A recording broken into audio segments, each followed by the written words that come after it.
Hello everyone, I am मोहित भाटी। हम लोग आज इलेक्ट्रोस्टैटिक्स के नेक्स्ट वीडियो पर आ गए हैं। कुछ बच्चों का कुछ डाउट है, जिस डाउट्स को आंसर करना मेरे को भी बहुत कंपलसरी लगा। और इवन ये सारे डाउट्स के वक्त ना हम लोग बहुत सारे थियोरी भी कवर करते हुए चलेंगे, जिसमें सबसे पहला क्वेश्चन जो आ रहा है, जो हम लोग टॉपिक करने वाले हैं अभी, these are some special topics, parallel plate combination based questions या collection of plate based questions. ठीक है, कलेक्शन ऑफ प्लेट पर और भी बहुत सारा बात हम लोग कैपेसिटर में वापस करेंगे, बट अभी एक ग्लिम्स लेंगे इसका। ठीक है, क्वेश्चन है कि इफ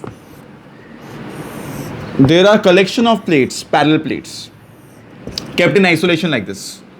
आइसोलेशन में बहुत सारे प्लेट्स रखे हुए हैं, ऐसे बहुत सारे प्लेट हो सकते हैं। मान लेते हैं 3 प्लेट लेते हैं अभी, Q, 0 और 2Q, ये चार्जेस हैं इन पर respectively. All of them are in isolation.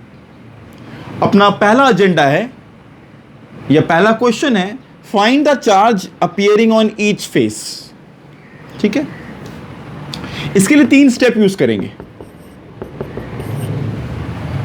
पहला रहेगा जो कि इस आधार पर डिराइव किया गया है कि हर एक कंडक्टिंग प्लेट के बॉडी में, अंदर में इलेक्ट्रिक फील्ड 0 होता है।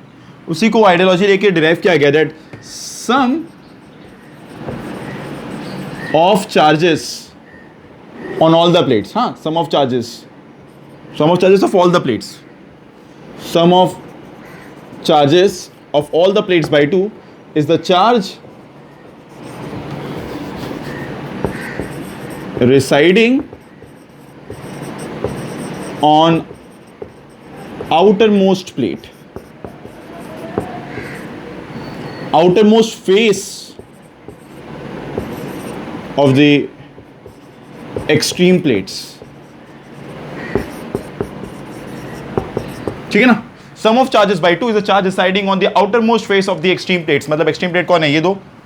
अगर 10 होते तो 10वां उधर से और यहां से पहला एक्सट्रीम मोस्ट। तो Q + 0 + 2Q कितना होगा? 3Q/2। 3Q/2 will be here and 3Q/2 will be there. हम लोग डेरिवेशन पे नहीं जा रहे हैं अब इसके, पर ये लॉजिक को जान के रखो। इसका डेरिवेशन इसी बेस पर किया गया है कि किसी भी कनेक्टिंग प्लेट के बॉडी पर इलेक्ट्रिक फील्ड 0 होता है अंडर इलेक्ट्रोस्टैटिक कंडीशन। ठीक है, second point that will be using here is law of conservation of charge. सारे प्लेट आइसोलेशन में, सारे प्लेट आइसोलेशन में। अगर आइसोलेशन में है तो जो चार्ज इस पर था वही रहेगा, वो बदलेगा नहीं। अगर 3Q/2 है तो पक्का यहां पे -Q/2 आना पड़ेगा, ताकि 3Q/2 + -Q/2 Q हो जाए। मे भी चार्ज रीडिस्ट्रीब्यूट कर सकता है, बट नेट चार्ज तो नहीं बदले, है ना। And number 3 will be law of induction. मतलब अगर दो कंडक्टर फेस करे दूसरे को, तो फेसिंग फेसेस पर इक्वल एंड ऑपोजिट चार्ज होगा। कंडक्टर्स में ऐसा होता है, इंसुलेटर्स में ऐसा नहीं होता है, कुछ कम इंड्यूस होता है वहाँ पे। अगर -Q/2 है तो यहाँ पे +Q/2 इंड्यूस होगा, पर नेट चार्ज यहाँ पे 0 था, तो अगर लॉ ऑफ कंजर्वेशन यहाँ पे -Q/2 होना चाहिए ताकि नेट चार्ज 0 हो जाए। और अगर यहाँ -Q/2 सामने फेसिंग फेस है, कितना होगा यहाँ पे? +Q/2 होना चाहिए। अब +Q/2 + 3Q/2 कितना होना? 2Q। 2Q है, हाँ 2Q है। लॉ ऑफ कंजर्वेशन मेंटेन रहा, मतलब सब डिस्ट्रीब्यूशन सही है। इस तरह से हर एक फेस पे कितना क्या चार्ज हम लोग निकाल सकते हैं, राइट। ओके, अब ये एक क्वेश्चन था, ये एक तरीका हुआ। Sum of charge by 2 the charge on the outermost, और फिर law of conservation, law of induction, law of conservation, law of induction, बारी बारी यूज करते रहो। स्टार्टिंग इससे करो, फिर इन दो को बारी बारी यूज करो, सारा सम सॉल्व हो जाएगा। ये 3 प्लेट वाला क्वेश्चन था। मोर देन 3 प्लेट्स हो तो भी हम लोग कर सकते थे। ये 3 प्लेट्स के लिए किए एक बार के लिए, ठीक है ना। पर you can apply this for more than 3 plates even. Next, plate combination पर ही ना एक और तरह का क्वेश्चन बनता है। वो क्या है? इलेक्ट्रिक फील्ड निकालने बोला जाता है अलग अलग रीजन में। HCV का एक क्वेश्चन है, उसी को लेकर हम लोग आंसर करते हैं। किसी बच्चे का ही डाउट है, रादर बहुत बच्चों का ही डाउट है। अगर ये Q है, यहां चार्ज 0 है, तो what is the charge distribution here? Q + 0/2। तो Q/2 यहां पर, Q/2 यहां पर। ठीक, अगर यहां Q/2 नेट चार्ज Q है ना, तो यहां पे कितना चाहिए? Q/2 by law of induction -Q/2। ठीक ना। अगर Q/2 है -Q/2 + Q/2, तब जाके 0 भी हो जा रहा है, सब कुछ सही है। अब कोई हम लोग से पूछे कि what is the electric field in region से, इसको बोलते हैं A, इसे कहते हैं रीजन B, और इसे कहते हैं रीजन C से। इन 3 रीजन में अपने को इलेक्ट्रिक फील्ड फाइंड आउट करना है। ठीक है, एक अंडरस्टैंडिंग हम लोग पहले भी लिए हुए हैं, फिर से एक बार रिपीट करते हैं। अगर एक बहुत लंबा सा प्लेट है, बहुत बड़ा सा प्लेट है, ह्यूज साइज का प्लेट है, जिसके सामने डिस्टेंस बहुत छोटा है जहां पर मैं निकाल रहा हूं इलेक्ट्रिक फील्ड, तो मेरे लिए ये पॉइंट से ये प्लेट इनफाइनाइट साइज का दिखेगा। अगर if we are observing from here, मेरे को पूरा प्लेट दिखेगा नहीं, तो the plate will be of infinite size for us. So what is the electric field here? Sigma by 2 epsilon naught. This is the electric field due to per sheet. हर sheet के sigma by 2 epsilon electric field होता है। Sigma क्या है? Charge per unit area, epsilon not क्या है? Permittivity, and 2 is a constant. तो सोचो यहाँ पे ये सारे डिस्टेंस छोटे छोटे डिस्टेंस है, पहला बात, नंबर 1। नंबर 2, प्लस के वजह से electric field will be away, है ना, इन एवरी डायरेक्शन, मतलब प्लेट से परपेंडिकुलरली, प्लेट सरफेस से परपेंडिकुलरली अवे। माइनस में वो क्या होता? टुवर्ड्स होता। ठीक है, याद रखना ये बात। Let's start. यहां पे अगर चार्ज q/2 है, what is the sigma here? q/2a, right? What is the sigma here? Sigma here, sigma there, sigma here and sigma there, सब जगह मैग्नीट्यूड सेम है, बस यहां पे बस माइनस है, राइट? तो लेट्स स्टार्ट।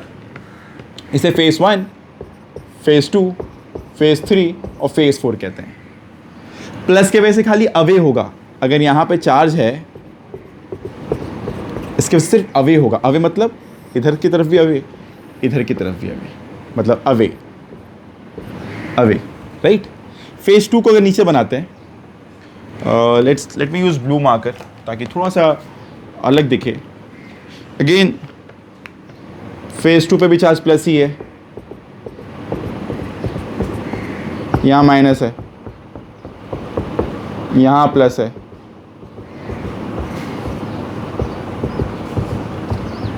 ठीक है ना? तो इसके वजह से भी अवे, ये ब्लू भी ब्लैक ही बिहेव कर रहा है, राइट? अगेन माइनस के वजह से टूवर्ड्स, राइट? माइनस से टूवर्ड्स। तो अगर ये ऑर्डर में लिखते हैं, अगर ये फेस ये 1 है, ये 2 के वजह से, नेक्स्ट 3 के वजह से दिखा रहे हैं हम लोग। तो नीचे बनाते हैं 3 के वजह से, टूवर्ड्स, राइट? टूवर्ड्स, टूवर्ड्स, है ना, टूवर्ड्स। 4 की वजह से, 4th number face away, away, away, right? अब हर एक रीजन में बात करते हैं। ऐसे तो रीजन ए बी सी के अलावा प्लेट के अंदर भी एक रीजन है, इसको बोलते हैं डी और इसको बोलते हैं ई। टोटल 5 रीजन है, सब पे बात करते हैं। तो रीजन ए का इलेक्ट्रिक फील्ड ऑब्टेन करते हैं फर्स्ट ऑफ ऑल। तो अब देखो, ये दोनों एरो सेम डायरेक्शन में और ये दोनों एरो उल्टे डायरेक्शन में, दोनों कैंसिल हो जाएगा। तो सिर्फ ये दोनों ऐड होगा, ये दोनों अपने में कैंसिल हो जाएगा, ये इधर ये इधर। तो ये क्या बचेगा? Sigma by 2 epsilon naught. पर फेस से कितना होता है? Sigma by 2 epsilon naught. तो 2 है ना, तो sigma by epsilon naught. What is sigma? q/2a, right? That's one. Next, let's try to find out electric field in the region D. D मतलब क्या? बॉडी में। अच्छा, 1 के वजह से अवे, 2 के वजह से इधर, ये दोनों कैंसिल। नेक्स्ट देखो, 3 के वजह से टूवर्ड्स, 4 के वजह से अवे, ये दोनों भी cancel. Inside the conductor, inside the conductor electric field हम लोग 0 एक्सपेक्ट करते भी हैं और 0 आया भी, राइट? तो क्लमजी सा हो रहा है, तो गंदा हो रहा है, बट ध्यान दो, समझ में आएगा सब। ऑर्डर में 1 2 3 4, हाँ, चारों फेसेस की वजह से। Now region B, region B, ठीक है? ये दोनों एरो सेम डायरेक्शन, बट वापस ये दोनों एरो उल्टे डायरेक्शन में, तो दोनों कैंसिल हो जाएगा। तो दोनों एरो कितना हो जाएगा? Sigma by epsilon naught. कैसे? Sigma by 2 plus sigma by 2,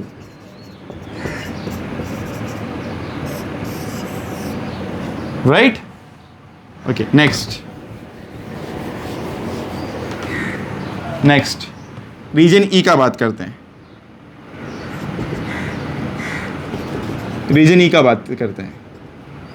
यहाँ पे क्या होगा? ये दोनों एरो इस तरफ और ये दोनों एरो इस तरफ, दोनों मिलके इन दोनों कैंसिल कर देगा, तो electric field will be 0। Again inside the conductor electric field was suppose to be 0 और 0 ही आ रहा है, सही है।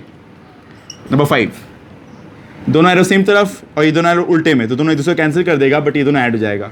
तो electric field region C, sigma by 2 plus sigma by 2 sigma by epsilon naught बराबर सिग्मा क्यू बाई 2a,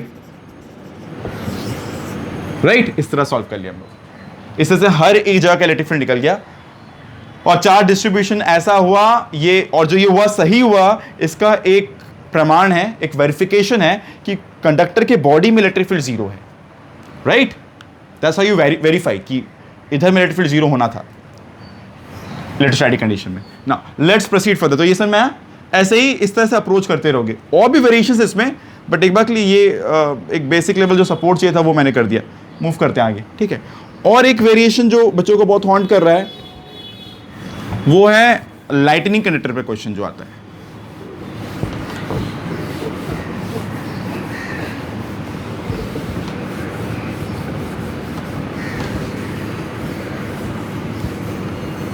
मतलब एक topic है जिसका नाम बहुत लोग कोरोना डिस्चार्ज बोलते हैं। काफ़ी अपीलिंग नाम है शायद बहुत लोगों के लिए अभी इस टाइम पे, स्पेशली कोरोना डिस्चार्ज। क्या है ये कि जब कभी कोई भी शेप का बॉडी लिया जाता है तो चार्ज डिस्ट्रीब्यूशन जो होता है ना, चार्ज का जो डेंसिटी होता है, that inversely depends on radius of curvature. ये बात हम लोग को समझ के रखना पड़ेगा, ये इनवर्सली डिपेंड करता है। इसका रीज़न है, सोचो वही चार्ज इतने बड़े कंडक्टर को दिए, वही चार्ज इतने को दिए, इसका छोटा है ना, यहाँ पे डेंसिटी ज़्यादा होगा, और वही चार्ज अगर यहाँ पे देंगे, यहाँ डेंसिटी कम होगा। एक ये तरीका हुआ समझने का। एक और बात ये भी समझो कि we can derive this formula कि भाई सिग्मा क्या होता है, क्यू बाई 4πr² ना फॉर अ स्फीयर। वहाँ से भी हम लोग सिग्मा का रिलेशन समझ सकते हैं without getting into it right now ना। ये चीज़ को समझते हुए चलो कि जितना शार्प पॉइंट्स होता है यहाँ का रेडियस विल टेंड टू 0, जितने फ्लैट पॉइंट्स कर्व्स होते हैं वहाँ पर रेडियस टेंड्स टू इन्फिनिटी। तो यहाँ पर सारा चार्ज जमा हो जाता है, सारा चार्ज यहाँ जमा हो जाता है, और यहाँ पे एकदम आराम से खुल के रहता है चार्ज। क्लियर समझो, यहाँ डेंसिटी ज़्यादा होता है बिकॉज जितने शार्प पॉइंट्स होते हैं ना, मतलब क्या बहुत जल्दी घूम गया। फ्लैट या फिर स्ट्रेट लाइन ना, फ्लैट या स्ट्रेट लाइन का radius will tend to infinity. कब घूमेगा पता नहीं, पर घूमेगा। वेयर शार्प पॉइंट मतलब बहुत जल्दी घूम गया, तो यहाँ पे सिग्मा बहुत हाई होता है। तो जितने ऊंचे ऊंचे बिल्डिंग होते हैं, ऊंचे टावर्स होते हैं, उन पर ऊपर पे ना कुछ स्पाइकी तीखा से एक रॉड रखा जाता है, लगाया जाता है। जैसे मंदिरों में त्रिशूल होता है ना, मस्जिदों में भी ऊपर में लगाया जाता है, गिरजाघर में भी ऊपर लगाया जाता है कुछ, है ना। उसका रिलीजियस रीज़न अलग है, उस पर नहीं करेंगे बात। बट अगर हम लोग साइंटिफिकली सोचें तो ये जो भी तीखे रॉड होते हैं ना, ये ऊंचे भी होते हैं बिल्डिंग तब जहाँ लगाए जाते हैं। अगर यहाँ क्लाउड है और लाइटनिंग थंडरिंग हो रहा है और इस समय बहुत सारे बादलों में प्रोबेबिलिटी है कि दे आर चार्ज्ड, बिकॉज बादल अपने में रब हुए हैं जिसकी वजह से चार्ज हो गए हैं। बाय लॉ ऑफ इंडक्शन यहाँ पे बहुत इजीली नेगेटिव चार्ज इंड्यूस हो जाएगा अगर ये प्लस है तो, और ये माइनस हो तो यहाँ पे प्लस होगा बहुत इजीली, बिकॉज जितना शार्प होगा उतना आसान होगा।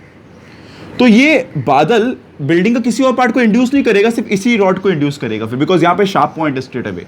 जैसे अगर कोई बिल्डिंग होता तो बिल्डिंग के शार्प पॉइंट्स एज पर इंडक्शन ज़्यादा होता है, पर स्ट्रेट अवे सीधा में ऊपर में है तो यहाँ पे ज़्यादा आसानी से इंडक्शन होगा, क्लोजर भी है, तो सारा चार्ज यहीं से डिस्चार्ज होगा।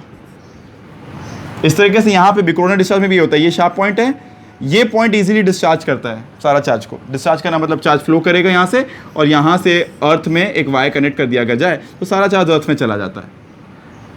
That's how your building is saved, for safety purpose use होता है ये लाइटनिंग कनेक्टर, ठीक है। इस तरह के डिस्चार्जिंग फिनोमेना को हम लोग कहते हैं कोरोना डिस्चार्ज, जो यहाँ पे भी किसी कनेक्टर में भी हम लोग करवा सकते हैं, लैब में भी करवा सकते हैं, राइट। दो कनेक्टर के बीच में करवाया जा सकता है ये, जब one of the connector is having a very small radius of curvature at one of the point, तो यहीं से डिस्चार्ज होगा, right. That's called corona discharge. तो बस it's a phenomena, right. Now and I hope all of us understand कि बच्चों ने पूछा मेरे से कि सर अर्थ का पोटेंशियल हमेशा जीरो क्यों लिया जाता है। अगर हम लोग अर्थ को एक स्फीयर भी मान लेना तो v इक्वल्स टू KQ/R, और r इतना बड़ा है कि v will tend to zero, ऐसा मैंने लास्ट वाले वीडियो में भी कहा था। तो आई होप सबको समझ में आएगा कि भाई अर्थिंग करना मतलब पोटेंशियल जीरो होना, और जब कभी दो बॉडी को कॉन्टैक्ट में लाते हैं तो तब तक चार्ज फ्लो करे जब तक दोनों का पोटेंशियल सेम ना हो जाए। चार्ज फ्लो का रीज़न ही होता है पोटेंशियल डिफरेंस। चलो उस पर भी और बात करते हैं, फिर एप्लीकेशन न्यूमेरिकल करते करते सीखोगे ये सब चीज़ भी।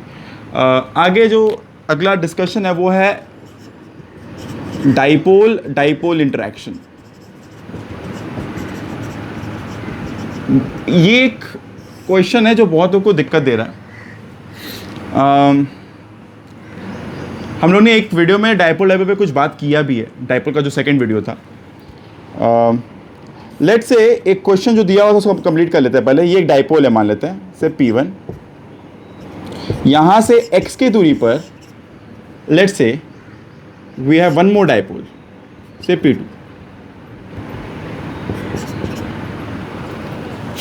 ठीक है, इस डाइपोल की वजह से यहां पर इस पर क्या फोर्स लग रहा है ये पता लगाना है अपने को।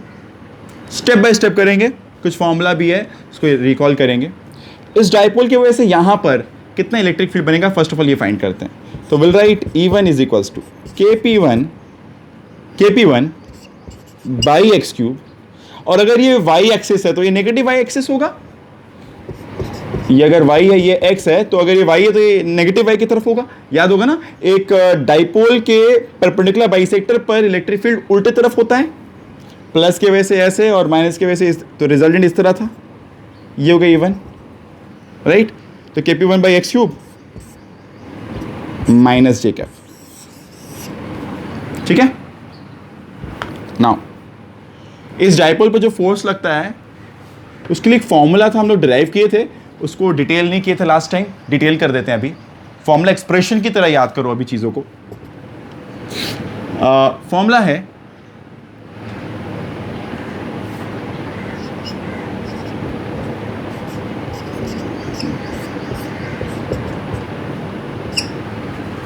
देखो भाई क्या है, P2 dot del, where del is what, divergence. डेल को हम लोग बोलते हैं आई कैप डोडो एक्स, जे कैप डोडो वाई, के कैप डोडो जेड। समझ आ रहा है? फोर्स जो इस पे लग रहा है, फोर्स जो इस पे लग रहा है इस P2 डॉट डेल, डेल मतलब क्या हुआ, P2 is what along i cap, P2 is what along i cap ना, ये अलोंग आई कैप है। दिस विल बी P2 डोडो एक्स ऑफ E1। सारे चीज साइन के संग आएंगे, एल्जेब्राइक है। हम लोग लास्ट टाइम खाली वैल्यू याद रखे थे, F का वैल्यू था P times D D R या फिर डी डी एक्स या डी डी वाई या फिर D D Z, electric field का ग्रेडियंट। लास्ट टाइम ये था, है ना, rate of change of electric field. पर अब हम लोग वेक्टर फॉर्म में लिखे हैं इसको, तो प्लीज जान के रखो। फॉर्मूला है vector F is equal to P2 dot del into E1। Now d d x of E1 क्या है, KP1 by x cube, right, KP1 by x cube. Now minus sine बाहर रहेगा, P2 बाहर रहेगा, डोडो x of KP1 by x cube j cap, P2 बाहर, डोडो x of KP1 बाहर आ जाएगा,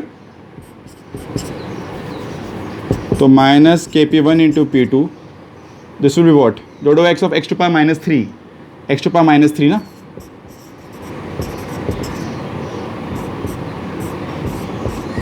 सो मैं आ रहा ना, E1 अलॉन्ग जे कैप था और यहाँ पे P2 इज अलॉन्ग x, तो मतलब x मतलब आई कैप, तो आई कैप भी बचेगा, सिर्फ डॉट हो रहा है ना, जे कैप केवल जीरो हो जाएगा। माइनस KP1 इंटू P2 डोडो x of x to power minus three will be minus three x to power minus three minus one minus four j cap. Now minus तो minus plus 3 KP1 P2 two x to power 4 j cap is the force acting on this dipole, acting on this dipole मतलब force किस तरफ लगेगा, उस पर ऊपर की तरफ लगेगा फोर्स डाइपोल पे, right. So I hope this will help you. तो एक बात ध्यान रखने वाला है, जब दोनों दो पॉइंट चार्ज होते हैं ना, इनमें जो फोर्स लगता है it is always proportional to distance square. जब एक चार्ज और एक डाइपोल हो तो हम लोग क्या करते हैं, यहाँ का इलेक्ट्रिक फील्ड निकालते हैं और इंटू क्यू कर देते हैं, और इलेक्ट्रिक फील्ड में क्या होता है, डिपेंडेंसी एक्स क्यूब पर होता है, तो एफ भी यहाँ पे जो लगता है ना डाइपोल और एक चार्ज के बीच में, it is proportional to X cube. वहीं अगर दोनों डाइपोल हो तो जो फोर्स डिपेंडेंसी होता है depends on X to power 4। ये चीज़ बस तो ध्यान रखो। अब ऐसा क्यों तो सोचना, बिकॉज यहाँ पे 2 चार्ज थे, यहाँ पे 3 चार्ज है ना, इसके वजह से भी इसके वजह से भी, और यहाँ पे एक तरह से 4 चार्ज होता है डाइपोल में। तो I mean think about it, किस तरह भी याद रखने का। तो ये एक तरह से तुम लोग को शायद हेल्प करे। तो डाइपोल डाइपोल इंटरेक्शन में फोर्सेस पर ये थोड़ा सा हेल्प करे। ये एक क्वेश्चन था जो मैंने होमवर्क भी दिया था पहले, सो आई थिंक एटलीस्ट अब ये फॉर्मूला लोग याद रखें, इस फॉर्मूला को याद कर लो भाई, देखो किस तरह करते हो उसको, ठीक है। I stop at this point, will continue with more problems like this. ऐसे बहुत सारे और भी डाउट्स है जो हम लोग को सॉल्व करना है, थोड़ा सा और इकट्ठा करते हैं, गैदर करते हैं, और आने वाले टाइम पर से प्रॉब्लम सॉल्विंग करते हैं, ठीक है। कीप वॉचिंग, जो भी डाउट हो keep posting, will answer them, right. Thank you.